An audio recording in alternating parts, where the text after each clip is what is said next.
Special train से रामेश्वरम धाम की तीर्थ यात्रा। कश्मीर में फिर टारगेट अटैक का मामला सामने आया है। शोपिया में सेब के बागान में काम कर रहे दो भाइयों पर फायरिंग की गई, जिसमें एक की मौत हो गई, वहीं दूसरा घायल है। सुरक्षा बलों ने इलाके की घेराबंदी कर हमलावरों की तलाश शुरू कर दी। वहीं परिजनों ने आरोप लगाया कि कोई अफसर हमारी नहीं सुनता। अब इस पर सियासी बयानबाजी भी शुरू हो चुकी है। छत्तीसगढ़ के मुख्यमंत्री भूपेश बघेल ने सुरक्षा पर सवाल उठाए और कहा कि कश्मीरी पंडित सुरक्षित नहीं है, उनकी सुरक्षा की फिर से समीक्षा की जानी चाहिए। होने के बाद जब मेरा भाई हॉस्पिटल में था, वहां से हॉस्पिटल से मैं गया ड्यूकॉम सर के पास। मैंने बोला, सर हमारी सिक्योरिटी के बारे में सोचो, हमारी जिंदगी के बारे में सोचो, हमारी सेफ्टी के बारे में सोचो। ड्यूकॉम का जवाब ये है, आप अपने गांव में बैठो, अपने उतरी गांव वालों के साथ काम करो, उतरी मारो। तो हम यहाँ क्या कर रहे हैं?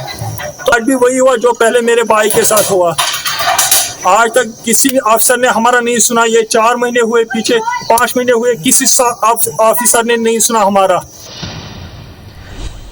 कश्मीर में जो घटना घटी है उसकी मैं कड़ी निंदा करता हूं और इस प्रकार की घटना को रोका जाना चाहिए। वहां कश्मीरी पंडित सुरक्षित नहीं हैं। पिछले समय भी कश्मीरी पंडित जो वहां कर्मचारी या दूसरे प्रदेश के रहने वाले हैं, वो जम्मू में आके प्रदर्शन किए थे। भारत सरकार उन्हें सुरक्षा नहीं दे पा रही है। वो ओपीएस लागू करवाए पूरे देश में और साथ ही यहाँ के कर्मचारियों जो पैसा दिल्ली सरकार के पास जमा है उसको वापस कराए। वित्तीय स्थिति को देखते हुए 6% वृद्धि की गई है। आगे भी संभावना बनी रहेगी। चले तो इस महत्वपूर्ण विषय पर चर्चा के लिए हमारे साथ इस वक्त फोन लाइन पर जुड़ रहे हैं कांग्रेस के प्रवक्ता अजय साहू और बीजेपी के प्रवक्ता केदार गुप्ता। आप दोनों का बहुत बहुत स्वागत है। केदार जी, सबसे पहले आपसे प्रतिक्रिया चाहूंगा मैं, क्योंकि मुख्यमंत्री भूपेश बघेल का जो बयान है, उस बयान पर फिलहाल बीजेपी का क्या पक्ष है? देखिए, निश्चित रूप से वहां पर जो अलगाववादी हैं, आतंकवादी है, वो इस प्रकार की गतिविधियों को अंजाम दे रहे हैं। केंद्र सरकार ने 370 और 35 से हटाकर जम्मू कश्मीर जो भारत से अलग था, उसे भारत के देश का एक अभिन्न टुकड़ा बनाया है। और अब अगर वहां पर हत्याएं होती है तो मुझे अफसोस इस बात का है कि छत्तीसगढ़ के मुख्यमंत्री ये बात करते हैं कि वहां पंडित असुरक्षित नहीं है, कश्मीरी पंडित, पर ये नहीं कहते कि आतंकवादियों को, अलगाववादियों को लगाम लगानी चाहिए और उन्हें भारत देश के साथ चलना चाहिए। उनकी निंदा नहीं करते और ना ही उनके किसी संगठन का नाम लेते हैं। अपितु भारत सरकार जो काम कर रही है उसकी सराहना करके सहयोग करने की बात करना चाहिए। हत्याएं हो रही है, वो किसे पसंद है? क्या केंद्र सरकार वो चाहती है? क्या राज्य सरकार वो चाहती है?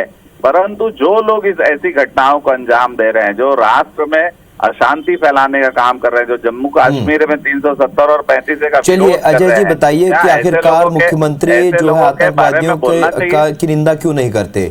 क्यों ये कहते हैं कि वहां पर पंडित सुरक्षित नहीं है?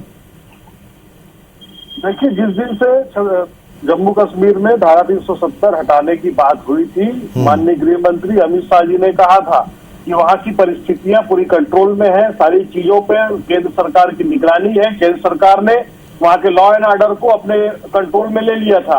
और तो और वहाँ पे जो सांसदों की जो कमेटियां वहाँ पर जाना चाहती थी, जो विपक्षी दल के नेता जाना चाहते थे, उनको तक को वहां जाने से रोका गया था। ये सारी चीजें देश देख रहा है।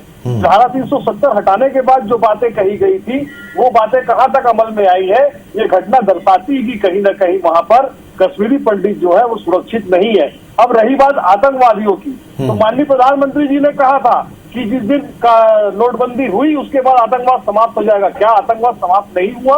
केदार जी को बताना चाहिए। हम तो आतंकवाद के सबसे बड़े विरोधी हैं। हम तो आतंकवाद का सबसे बड़ा दंश हमने झेला है। हमारी बताइए केदार जी, क्यों नहीं परिस्थितियां बदली 370 हटने के बाद? देखिए, आज परिस्थितियां देश में है, ये किसी से छुपी नहीं है।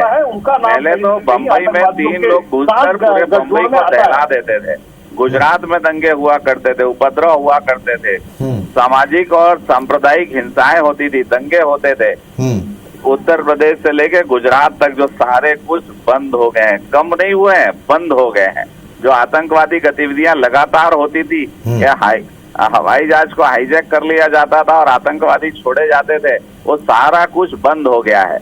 अब जब ये स्थिति में देश पहुंच चुका है, उसके बाद आतंकवादियों की भर्त्सना ये कांग्रेस अंतिम कमेंट अजय जी, किस दिन सुनेंगे ये कि कांग्रेस ने आज भारतीय आतंकवादी की जनता घटना पार्टी की की, सरकार जब इन्होंने जब आती है पंडितों की हत्या की है, उसके बारे में गहरा रोष व्यक्त किया और कहा है जी सरकार में केंद्र सरकार के साथ आतंकवाद के खिलाफ आतंकवादी को बाहर चलिए, कुल मिलाकर एक बार फिर धारा 370 हटने के बाद एक बार फिर कश्मीर इसलिए चर्चा में है क्योंकि यहाँ पर कश्मीरी पंडितों की लगातार हत्या के मामले सामने आए। जाहिर सी बात है कांग्रेस लगातार सवाल उठाती रही। आप दोनों का हमारे साथ जुड़ने के लिए बहुत बहुत शुक्रिया।